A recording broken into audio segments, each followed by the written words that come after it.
आमदार बच्चू कडूंच्या आंदोलनाचा आज 7वा दिवस. आज उपोषणाबाबत निर्णय घेणार. मात्र सकाळपासून बच्चू कडूंची प्रकृती खालावली. राज्यात कोरोनाच्या नव्या 102 रुग्णांची नोंद तर चौघांचा मृत्यू. मुंबईतील रुग्णांची संख्या 805 वर. आतापर्यंत 1914 रुग्ण बाधित. अहमदाबाद विमान दुर्घटनेतील मृतांचा आकडा वाढला. विमान अपघातातील मृतांची संख्या 270 वर. 220 मृतदेहांचे डीएनए सॅम्पल घेतले. डीएनए टेस्ट नंतर 7 मृतदेहांची ओळख पटली. डीएनए चाचणीनंतर मृतदेह नातेवाईकांना सोपवण्यास सुरुवात. अनेक मृतदेह पूर्णपणे जळाल्याने ओळख पटवण्यात अडचणी. आतापर्यंत 7 मृतदेह सोपवल्याची माहिती. अहमदाबाद अपघाताबाबत केंद्र सरकारकडून उच्चस्तरीय चौकशी सुरू.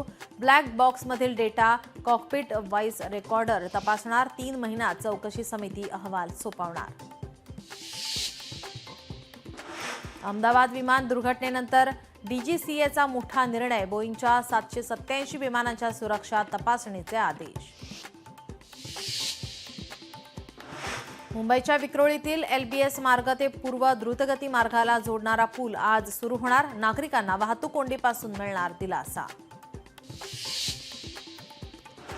आजपासून सुरू होणार विठ्ठलाच्या टोकन दर्शनासाठी नोंदणी. पहिल्या दिवशी 1200 भाविकांना टोकन देणार.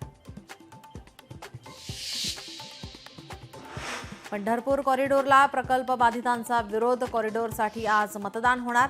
दुपारी 3 वाजेपर्यंत चालणार मतदान प्रक्रिया. मुंबईसह राज्यभरात आज मुसळधार पावसाची शक्यता. रायगड, रत्नागिरीला पावसाचा रेड अलर्ट तर पुण्यात काही भागात दमदार पावसाची हजेरी. ऑरेंज अलर्ट जारी.